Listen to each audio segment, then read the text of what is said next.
Hello everyone. Today we will discuss about the AC bridge. First of all, what is AC bridge? AC bridge क्या होता है? AC bridge is used for the measuring value of unknown impedance. Impedance such as resistance, inductance and capacitance. Means impedance resistance हो सकता है, inductance भी हो सकता है और कैपेसिटेंस भी हो सकता है. ठीक है. इलेक्ट्रिकल क्वांटिटीज की एक्यूरेट वैल्यू को फाइंड आउट करने के लिए एसी ब्रिज का यूज किया जाता है. Second part is use of AC bridge. AC bridge communication system के लिए और कॉम्प्लेक्स इलेक्ट्रॉनिक सर्किटरी के लिए भी यूज किया जाता है.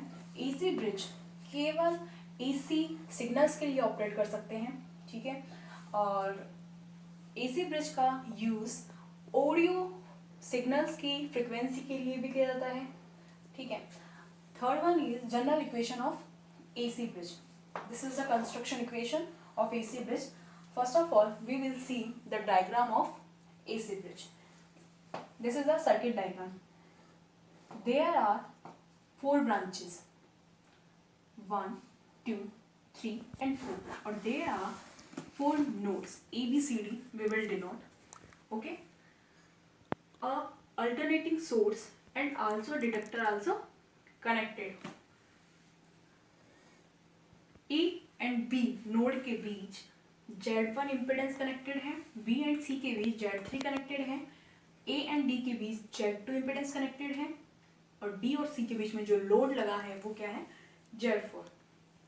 ओके. अल्टरनेटिंग सोर्स से जो करंट फ्लो रहा है वो है I A नोड पे जाता है. ठीक है. नोड A पे करंट को 2 पाथ मिल गए. ठीक है. करंट 2 डायरेक्शन में फ्लो होगा.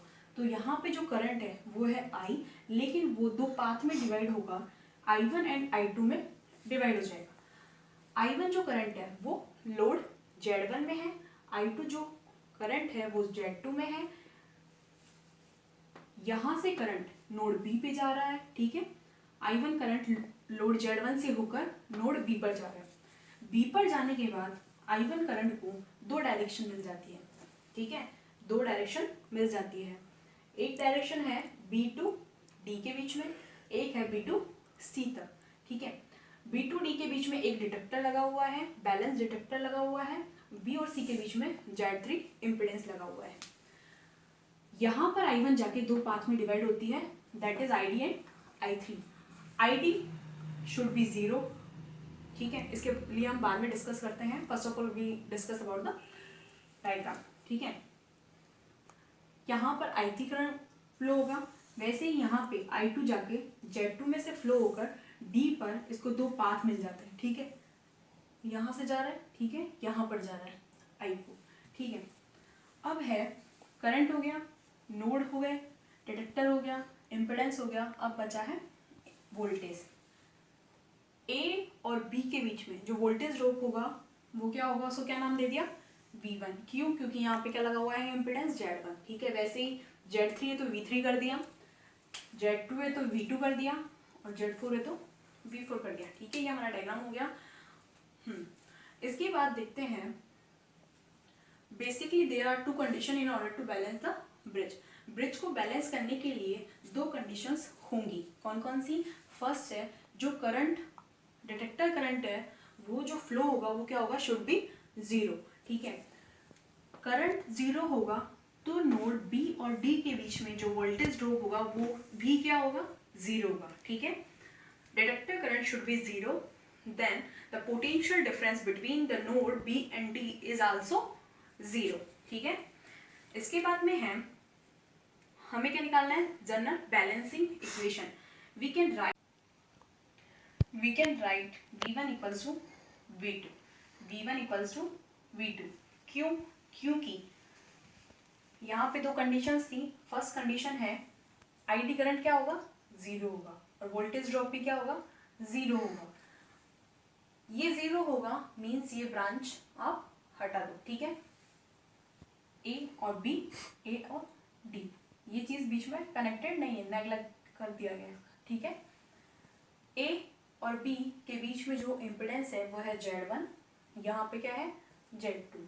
यहाँ पे जो वोल्टेज ड्रॉप होगा क्या होगा, वोल्टेज ड्रॉप होगा वो क्या होगा, V1 और यहाँ पे क्या होगा V2, ठीक है। वैसे यहाँ पे V3, यहाँ पे V4, ठीक है। V1 equals to V2 from Ohm's law. Ohm's law क्या कहता है, V equals to IR। V1 equals to I1, R means जो Z है वो R भी हो सकता है, L भी हो सकता है और C भी हो सकता है।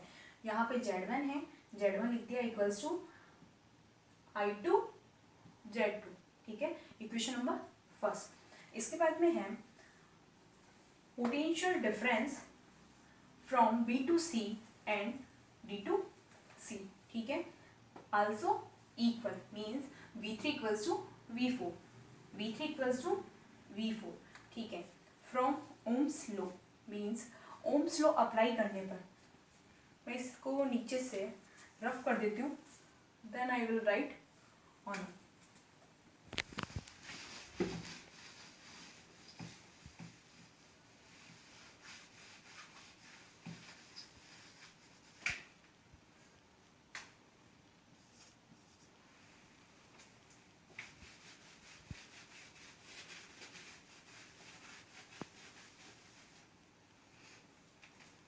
ठीक है, पोटेंशियल डिफरेंस हो गया B to C के D to C तक, ठीक है। दोनों इक्वल है, देन इक्वेशन क्या आई, V3 equals to V4 applying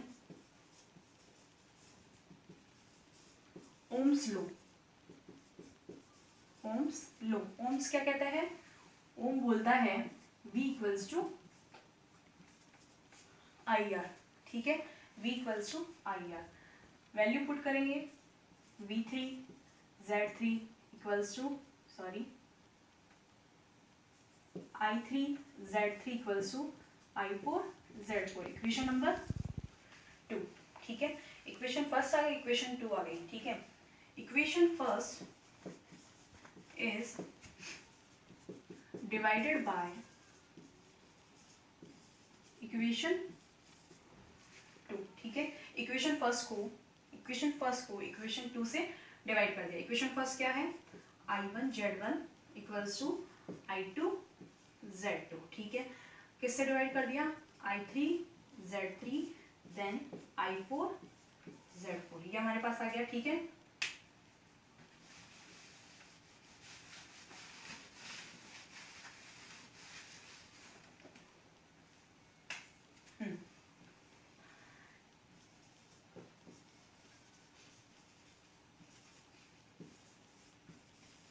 balancing condition में करंट क्या होगा, करंट होगा I1 equals to I3 and I1 equals to I2 and I3 equals to I4। क्योंकि ID इक्वल्स टू 0, क्योंकि यहाँ से जो करंट फ्लो हो रहा है, ठीक है, A नोड से जो करंट फ्लो हो रहा है I1, उसको B नोड पे दो डायरेक्शंस में जाके, ठीक है। एक डायरेक्शन है ID, दूसरी क्या है I3, लेकिन बैलेंसिंग कंडीशन में अगर ID की वैल्यू 0 है तो ये काउंट नहीं होगा, तो I3 किसके इक्वल होगा, I1 के, ठीक है। I1 equals to I3। वैसे ही I2 यहाँ से फ्लो हो रहा है, इसको दो पाथ मिलते हैं, बट यहाँ पे वोल्टेज ड्रॉप क्या है, 0 है, तो सीरीज में जो करंट होगा वो क्या होगा, सेम होगा, ठीक है। करंट क्या होगा, सेम होगा, means I2 equals to I4, ठीक है। ये हमारे पास क्या आ गई, बैलेंसिंग लोड पे जो I1 और I2 की वैल्यू है, ठीक है। इन वैल्यूज को हम इसमें पुट कर देंगे, ठीक है। पुट करा I1 Z1 अपॉन I3 की जगह क्या रखना है, I3 इसके इक्वल है I1 के, I1 Z3 equals to I2 Z2 equals to I2 Z4, these will be cancel out, ठीक है। इसके बाद देखना क्या आ गया हमारे पास equation, Z1 equals to Z3 equals to Z2 and Z4, ये हमारे पास इक्वेशन आ गई, जनरल इक्वेशन आ गई AC ब्रिज की। क्रॉस मल्टीप्लाई करने पर क्या आती है हमारे पास value, Z1 Z4 equals to Z2 Z3, ये क्या है, ये है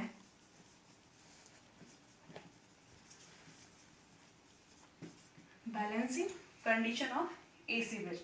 ठीक है, अब जो एसी ब्रिज होता है, ठीक है, एसी ब्रिज में फेज भी होता है, मैग्नीट्यूड भी होता है।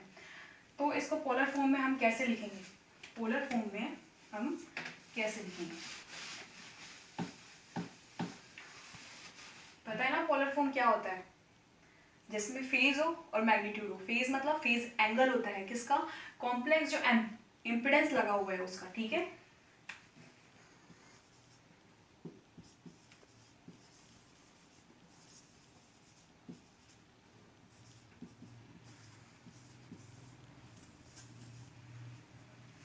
Z क्या है,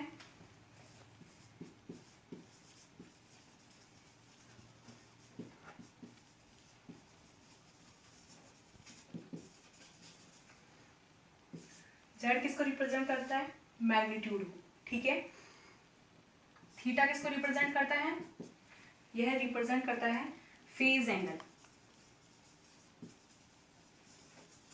ठीक है, किसको करता है, फेज एंगल को। ठीक है, वैसे ही ये इक्वेशन है, हम पुट करेंगे तो हमारे पास इक्वेशन क्या आएगी, ऊपर का मिटा दूं,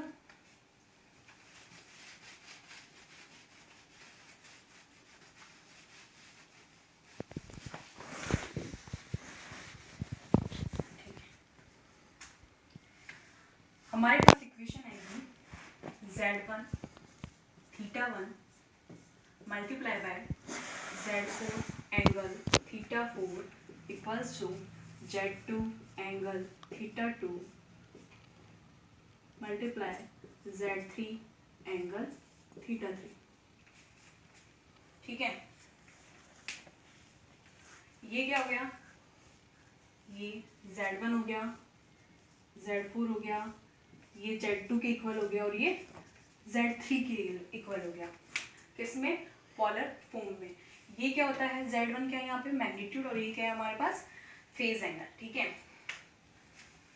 जो मैग्नीट्यूड होता है, जो मैग्नीट्यूड होता है, दो ब्रैकेट्स में दो अलग अलग मैग्नीट्यूड है Z1 और Z4, मैग्नीट्यूड को हम क्या करेंगे, मल्टीप्लाई, और जो पोलर फॉर्मेशन फेज एंगल है उनको हम क्या करेंगे, ऐड करेंगे। ठीक है, तो क्या होगा हमारे पास इक्वेशन क्या आएगी, Z1 Z4 θ1 प्लस θ4। समझ में आया, मैग्नीट्यूड को मल्टीप्लाई कर दिया और जो एंगल है फेज एंगल है उसको ऐड कर दिया। ठीक है, वैसे ही Z2 Z3 θ2 प्लस θ3, इक्वेशन आ गई पोलर फॉर्म में। ठीक है, separately we can write the equation of magnitude and phase angle is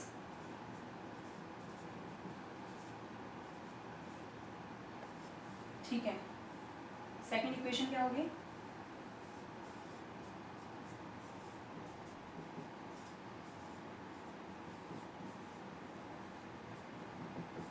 ठीक है, जो फर्स्ट इक्वेशन है इसको हम क्या बोलते हैं, जो फर्स्ट इक्वेशन है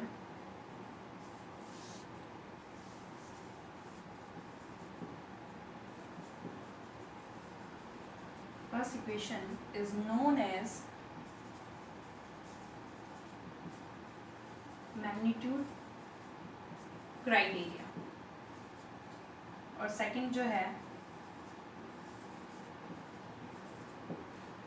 सेकंड इक्वेशन किसकी है, फेज क्राइटेरिया की। ठीक है,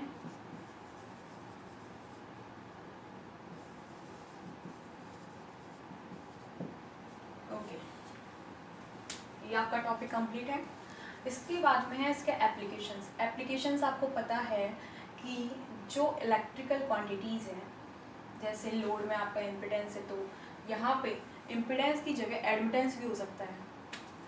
इम्पिडेंस की जगह अगर एडमिटेंस होता है, एडमिटेंस कब होगा, जैसे ये सीरीज में कनेक्टेड है लेकिन यहाँ पे कॉम्प्लिकेटेड सर्किट हो गया, पैरेलल में कनेक्ट है, पैरेलल में कनेक्ट होता है तब हम करते हैं एडमिटेंस। ठीक है, एडमिटेंस इक्वेशन लेंगे, वो क्या होगी, y1 y4 that is y2 y3, ये इक्वेशन होगी फॉर एडमिटेंस। ठीक है, और ऑडियो सिग्नल्स की फ्रिक्वेंसी के लिए हम इसको यूज़ कर सकते हैं, फिल्ट्रेशन के लिए यूज़ कर सकते हैं, जो अनडिज़ायरेबल सिग्नल्स होते हैं उनकी फ्रिक्वेंसी के लिए या फिल्ट्रेशन के लिए हम उसको यूज़ कर सकते हैं, कॉम्प्लेक्स इलेक्ट्रॉनिक सर्किट्स को ईजी वे में सॉल्व करने के लिए यूज़ कर सकते हैं। जैसे इलेक्ट्रॉनिक्स लैबोरेटरी में जो कॉम्प्लेक्स सर्किट डायग्राम होते हैं, सर्किट होता है, सर्किटरी को ईजी करने के लिए ऑसिलोस्कोप के साथ मींस CRO के साथ जो ये ब्रिज वो कनेक्ट करा जाता है, ताकि फेज शिफ्टिंग और फीडबैक पाथ अपन को मिल सके। ठीक है, ओके, ये टॉपिक हुआ कंप्लीट, सो बाय।